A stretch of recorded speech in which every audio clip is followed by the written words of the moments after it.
बिस्मिल्लाहिर्रहमानिर्रहीम।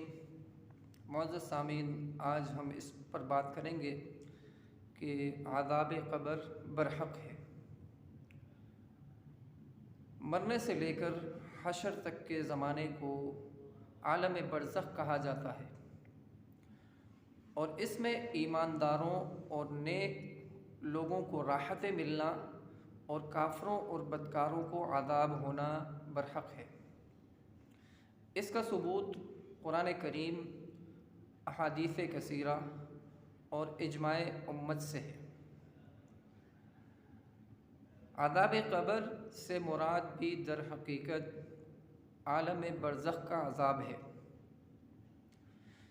चाहे किसी को दफन किया गया हो क़ब्र के अंदर, या किसी को दरिंदे ने खा लिया हो, या उसको जलाकर उसकी राख हवा में उड़ा दी गई हो, या पानी के अंदर बहा दिया गया हो। अब मैं आपकी खिदमत में आज़ाब क़ब्र या आलम बरज़ख़ के आज़ाब के बरहक़ होने पर चंद दलाइल पेश करूँगा। कुरान करीम के अंदर फ़िरौन और उसके पैरोकारों के मुताल्लिक़ फ़रमाया गया, अन्नारु युअरदून अलैहा गुदुव्वन व अशिय्या व यौम तक़ूमुस्साअतु अदख़िलू आल फ़िरऔन अशद्दल अज़ाब। यानी सुबह शाम उनको आग पर पेश किया जाता है और जब क़यामत कायम होगी तो फ़रिश्तों से कहा जाएगा कि इनको सख्त तरीन आज़ाब में डाल दो। तो इस आयत के अंदर क़यामत से पहले सुबह शाम उनको आग में जलाने का ज़िक्र है, तो ज़ाहिर है कि ये आलम बरज़ख़ का ही वाक़या है। ये कुरान की आयत है।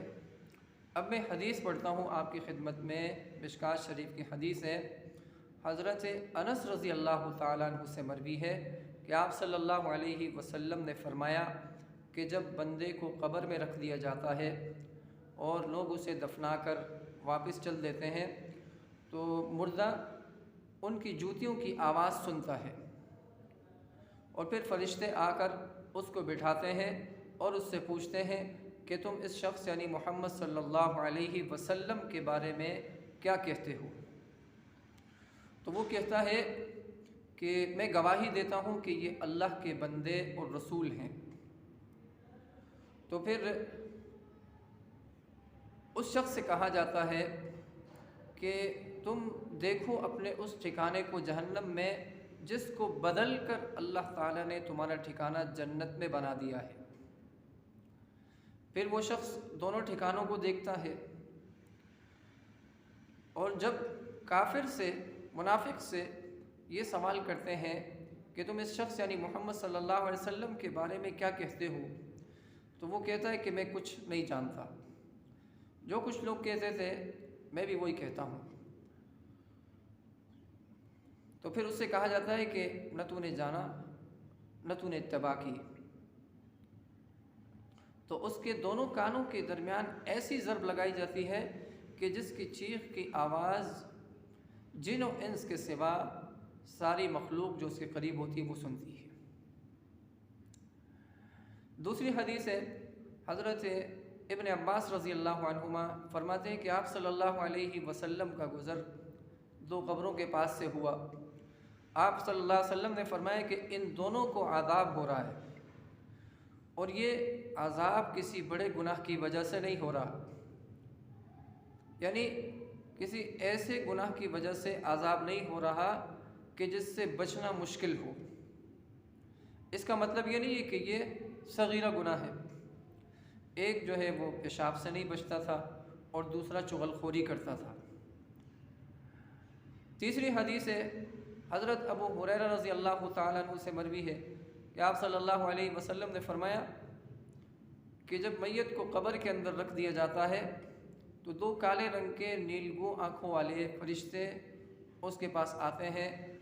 एक को मुनकर कहा जाता है और एक को नकीर कहा जाता है। वो उससे सवाल करते हैं कि तुम इस शख्स यानी मोहम्मद सल्लल्लाहु अलैहि वसल्लम के बारे में क्या कहते हो? तो वो कहता है कि ये अल्लाह के बंदे और रसूल हैं, और मैं गवाही देता हूँ कि अल्लाह के सिवा कोई माबूद नहीं, हज़रत मोहम्मद सल्लल्लाहु अलैहि वसल्लम अल्लाह के बंदे और रसूल हैं। तो वो फरिश्ते कहते हैं कि हमें मालूम था आप यही कहेंगे। तो फिर उसकी कब्र जो है वो 70 गज़ तूल और 70 गज़ अरज़ कुशादा कर दी जाती है, और उसमें नूर डाल दिया जाता है, और फिर उससे कहा जाता है कि तू आराम से सो जा। तो वो शख्स कहता है कि मैं अपने अहल खाना के पास जाना चाहता हूँ ताकि उन्हें अपनी अच्छी हालत की खबर दे दूँ। तो फिर उससे कहा जाता है कि तू उस दुल्हन की तरह सो जा जिसको उसके घर वालों में सबसे ज़्यादा महबूब शख्स ही जगाता है, और यहाँ तक कि क़यामत के दिन अल्लाह पाक उसे उसके ठिकाने से उठाएंगे। और जब काफिर से ये सवाल होता है कि तुम इस शख्स यानी मोहम्मद सल्लल्लाहु अलैहि वसल्लम के बारे में क्या कहते हो, तो वो कहता है कि मैं नहीं जानता, जो कुछ मैंने लोगों से सुना था मैं भी वही कहता हूँ। तो फिर फरिश्ते उससे कहते हैं कि हमें मालूम था आप यही कहेंगे। तो फिर ज़मीन को हुक्म दिया जाता है कि इसको दबोच ले। ज़मीन उसको दबोचती है, ऐसा दबाती है कि उसकी पसलियाँ जो है एक दूसरे में घुस जाती हैं, और इसी तरह इस पर आज़ाब फिर होता रहता है, यहाँ तक कि अल्लाह तबारक व तआला क़यामत के दिन इसको जो है इस जगह से उठाएंगे। तो इन दलाइल से साबित हुआ कि कब्र के अंदर नाफरमान को आज़ाब होता है, और फर्मा बरदार वो अल्लाह ताला की नेमतों से सरफराज होते हैं। तो इस पर ईमान लाना ज़रूरी है, और अक़ली शुबहात की बिना पर इसका इनकार करना जहालत और गुमराही है।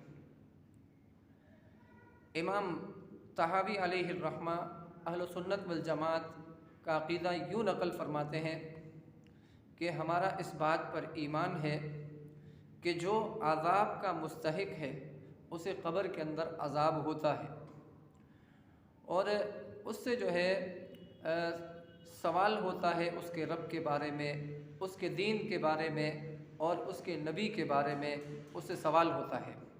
और ये अक़ीदा इस बिना पर है कि इस बारे में रसूलुल्लाह सल्लल्लाहु अलैहि वसल्लम की अहादीस और आसार सहाबा हम तक पहुँचे हैं।